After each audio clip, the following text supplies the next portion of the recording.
Les frontières nord de mieux en mieux sécurisées. On vous a parlé hier de toutes les manœuvres du Burkina contre la Côte d'Ivoire et de ce qu'ils envisagent, de ce qu'ils veulent faire. Mais ce n'était pas que nous disions ça pour effrayer les uns et les autres. Non, non, non. C'était pour vous montrer ce qui se passe. Parce que quand tu ne parles pas, ça peut se retourner contre toi-même. Et c'est pourquoi nous avons lu cet article-là. Mais l'autorité ivoirienne a toute la pleine puissance de pouvoir protéger ses frontières. Et aujourd'hui, on va vous parler un peu comment l'autorité a pu sécuriser et continue d'améliorer la sécurité dans les frontières nord du pays. C'est de cela que nous allons parler dans cet article pour pouvoir convaincre les uns et les autres. Contrairement à ses voisins, la Côte d'Ivoire est épargnée par les attentats depuis plusieurs années sur son sol. Depuis quelques années, je peux dire pratiquement depuis 2021, on n'a plus entendu parler d'attentats.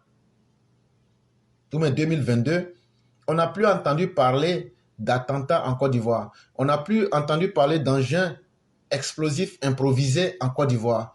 Tout ça, ce sont des actes de terrorisme, notamment en raison du renforcement du dispositif de sécurité dans les régions du Nord, le renfermissement de la coopération internationale et la multiplication des programmes économiques et sociaux. Mais ce qui a fait que la Côte d'Ivoire a pu lutter contre le terrorisme, il y a 3 explications que afriquepresse.fr nous donne. Ils disent il y a d'abord le renforcement du dispositif de la sécurité. Il y a ce que le président Ouattara a corsé le dispositif. Qui ne sait pas aujourd'hui que les Américains sont à la frontière nord? Tout le monde le sait. Tout le monde connaît le programme en question. Et donc là, ça a permis de renforcer le dispositif sécuritaire dans le nord. Ça veut dire on a mis assez de pouvoir militaire au nord. Ça, c'était la première raison qui a fait qu'aujourd'hui, on ne voit plus des actes de terrorisme au nord. Deuxième raison, le renfermement des coopérations internationales. On a aussi, avec nos partenaires internationaux, hier on vous parlait ici des Américains qui nous ont donné 12 véhicules blindés et vous devez faire le lien pour comprendre de quoi il est question. C'est pour lutter contre le terrorisme et on partage l'expertise militaire à un niveau international. Et donc ça a permis d'accroître le niveau de connaissance des militaires ivoiriens sur les questions de terrorisme et comment anticiper et comment contrer cela. Et la troisième raison, la multiplication des programmes économiques et sociaux. La troisième raison, c'est que le gouvernement a compris que le terrorisme, c'est d'abord la pauvreté mentale et économique et sociale. Et donc, le gouvernement a pris des programmes qu'ils ont mis à la disposition des populations pour les rendre économiquement indépendants et socialement leur permettre de connaître vraiment le bonheur. Voilà les 3 raisons qui ont fait aujourd'hui que le terrorisme n'a pas pu prospérer à la frontière nord du pays. Bien que les groupes extrémistes violents n'aient pas disparu, eux demeurent actifs dans le sud du Burkina Faso et dans le sud du Mali. Les régions du nord de la Côte d'Ivoire connaissent une période de calme relatif depuis plusieurs mois. Ils disent donc, tous ceux qui connaissent ce qui se passe dans la sous-région ouest africaine, le sud du Mali et du Burkina, c'est ce qui correspond au nord de la Côte d'Ivoire. On a le terrorisme dans toutes ces bandes-là. Au sud du Mali, du Burkina, on a le terrorisme. Mais ça n'arrive pas à prospérer vers la Côte d'Ivoire. La réforme des armées effectuée au lendemain de l'attentat de Grand Bassam a porté ses fruits. Et donc, depuis qu'il y a eu les attentats de Grand Bassam, quand on a attrapé des terroristes, qu'on leur a demandé, avec tout ce qu'on a retrouvé sur eux, et puis aussi avec la coopération internationale, aujourd'hui, ce sont les fruits de ces actions-là qui permettent de mieux sécuriser nos frontières. La composition ethnique et régionale de l'armée est aujourd'hui beaucoup plus équilibrée qu'il y a 10 ans, ce qui a contribué à renforcer le sentiment patriotique. Et donc, qu'est-ce que les gens ont fait dans l'armée? Au temps de Gbagbo, l'armée était beaucoup ethnicisée. L'armée était beaucoup à base tribale. Et qu'est-ce que les autorités ivoiriennes ont fait? Elles ont essayé aussi de balancer, d'équilibrer même les tendances ethniques dans l'armée. Ça veut dire aujourd'hui, toutes les ethnies sont représentées presque au même titre dans l'armée. Et qu'est-ce que cela a provoqué? Ça a provoqué un sentiment de patriotisme. Tu ne retrouves plus un groupe en train de parler Djoula. Tu ne retrouves plus un groupe en train de parler Bété. Tu ne retrouves plus un groupe en train de parler Avikam parce qu'eux sont nombreux là-bas. Ça a forcé le sentiment patriotique entre les Ivoiriens et entre les soldats de la Côte d'Ivoire. Mais il y a mieux. le gouvernement ivoirien, pour beaucoup ne le savent pas, mais pour lutter contre le terrorisme, le gouvernement ivoirien a envoyé des experts dans les pays arabes.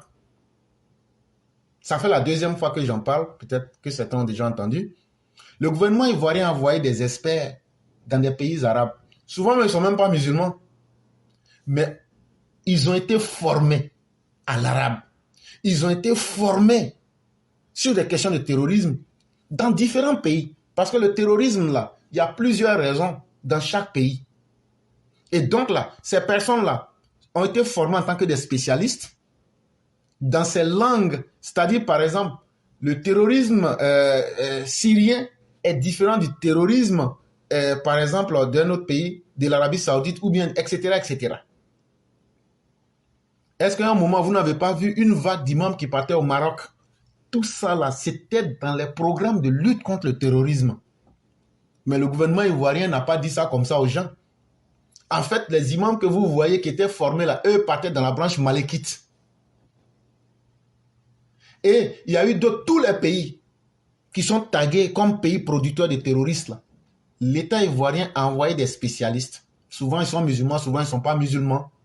Mais ça a été une belle idée. Ils sont partis se former. Et sur les termes, les stratégies et les mécanismes même, comment on devient terroriste, ils ont été formés sur toutes ces questions-là.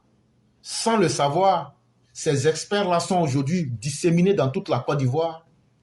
Ils essayent d'étudier tout ce qui peut être une question qui va soulever le terrorisme, tout ce qui est comment quelqu'un devient radical, quels sont les mots qu'il utilise, quels sont les comportements quand quelqu'un devient se radicaliser, comment ça change.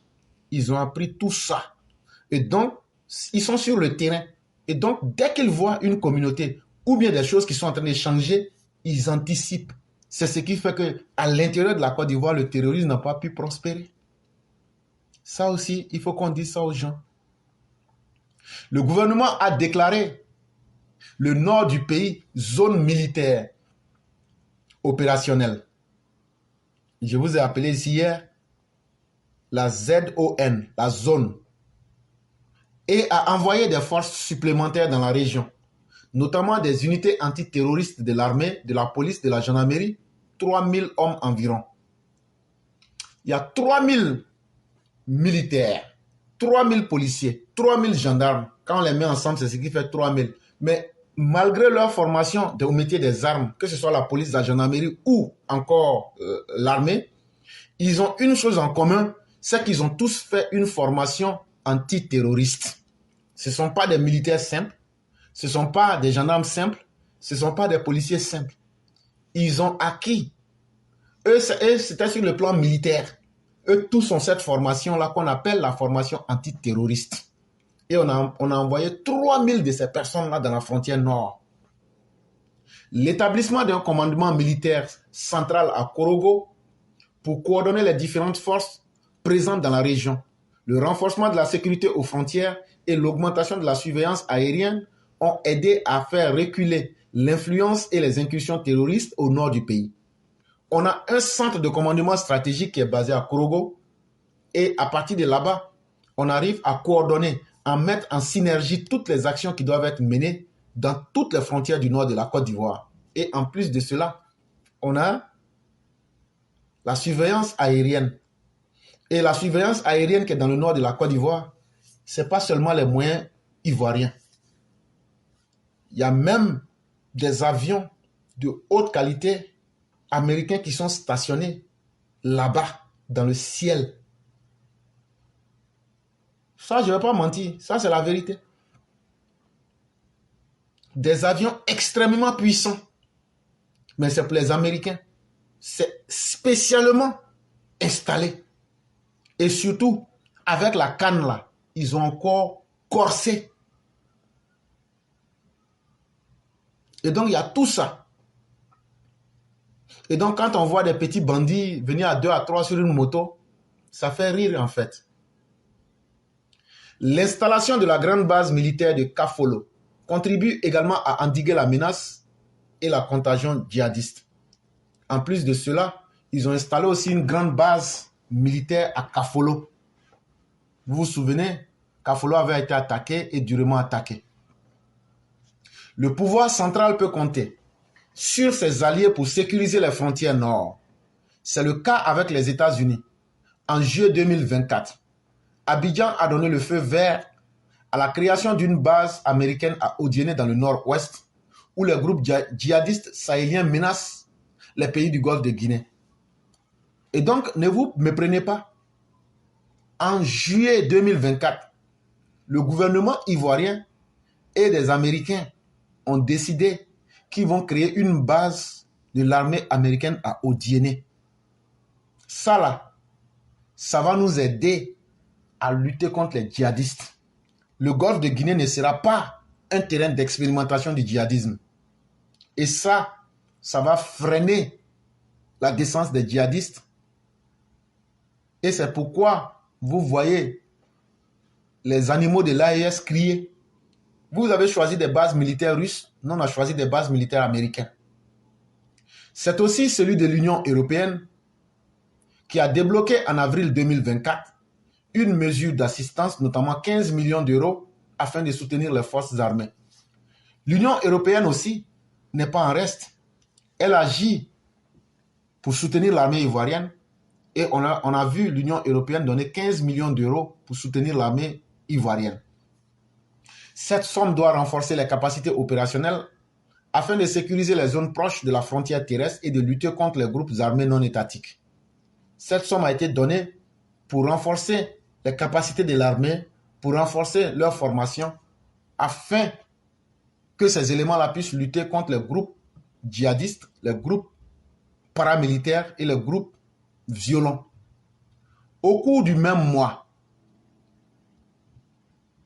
c'est au cours du même mois que le Burkina Faso et la Côte d'Ivoire ont donné à Niangologo, au Burkina Faso, un nouveau départ à leur relation de coopération militaire qui avait été mise en mal ces derniers mois.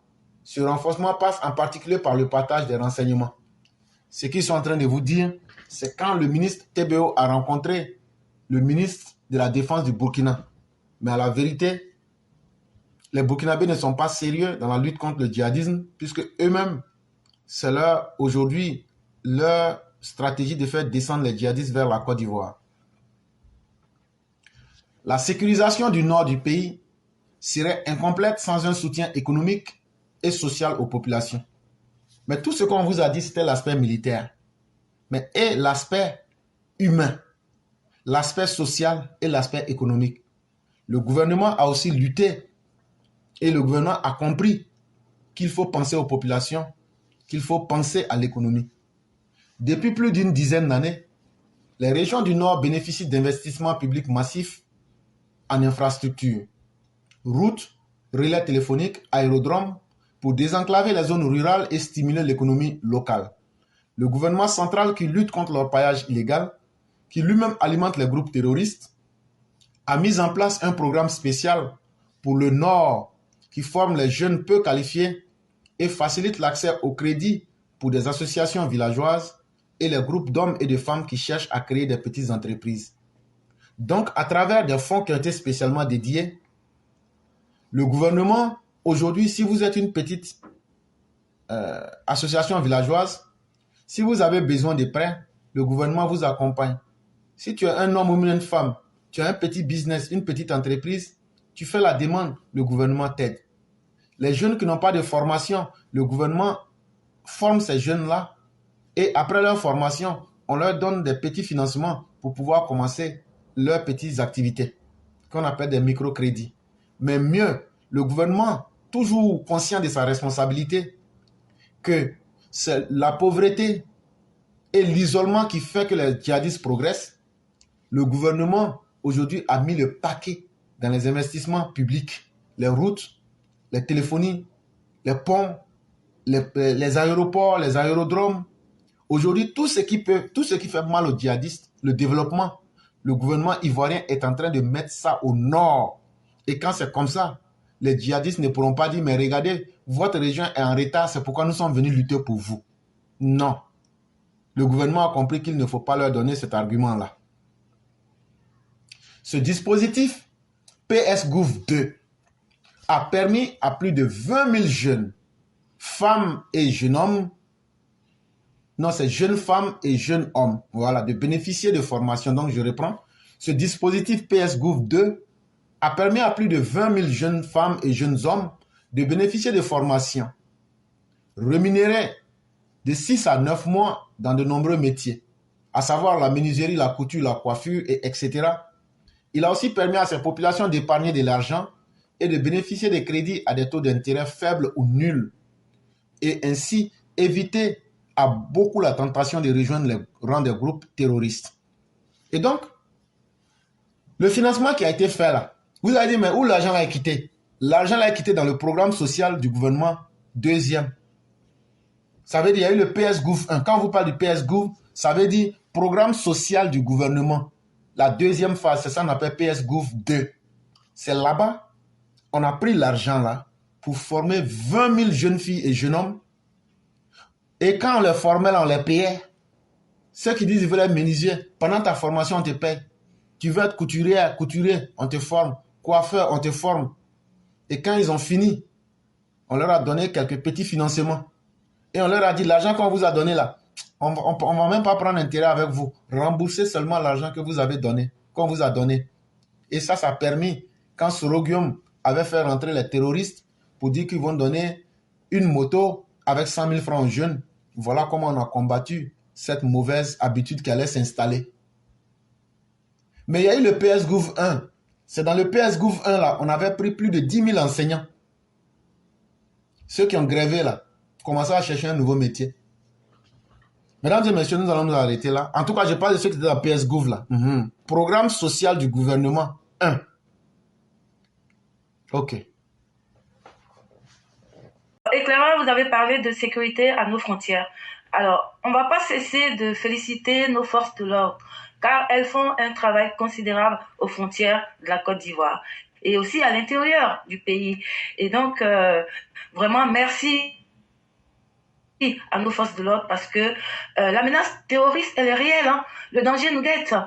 Quand on voit Ibé Cacao qui envoie ses soldats ou ses VDP à nos frontières pour essayer de provoquer, déstabiliser la Côte d'Ivoire, on doit être vigilant. Donc nos forces de l'ordre sont sur le qui-vive parce qu'on ne doit pas laisser un seul périmètre du pays aux mains de djihadistes ou de terroristes. Donc vraiment, merci encore. Et vous vous souvenez que en 2020, je crois, il y a eu des accords de coopération militaire entre la Côte d'Ivoire et le Burkina Faso. Et donc cet accord était baptisé la Comoé, et c'est Ibé Cacao, je crois, qui a remis en cause ces accords de coopération qui visaient à installer une opération mixte de patrouille pour que on puisse arrêter les terroristes. Mais Ibé Cacao, en arrivant, a trouvé que lui, il pouvait remettre en cause tout ça. Et parce que Ibé Cacao est dans un plan de déstabiliser la Côte d'Ivoire. Voilà pourquoi il a remis en cause ces accords. Voilà. Et nous disons que de toutes les façons, il ne va pas y arriver. Il va pas arriver à déstabiliser la Côte d'Ivoire parce que c'est un propagandiste, il va y arriver, un fanfaron qui passe des moments à accuser notre pays, alors que c'est lui qui plutôt veut déstabiliser la Côte d'Ivoire. Alors donc il dit que il a pris 5 milliards dans une valise. Franchement, c'est un ridicule parce que je ne pense pas qu'on puisse proposer 5 milliards pour déstabiliser son pays. Qu'est-ce qu'il y a au Burkina pour qu'on aille déstabiliser ce pays, ce pauvre pays? Franchement, nous, on a mieux à faire que d'aller déstabiliser le Burkina Faso. Et on le voit bien parce que Ibé Cacao, aidé par l'opposition ivoirienne, aidé par Soro Guillaume, est en train de vouloir coûte que coûte déstabiliser la Côte d'Ivoire.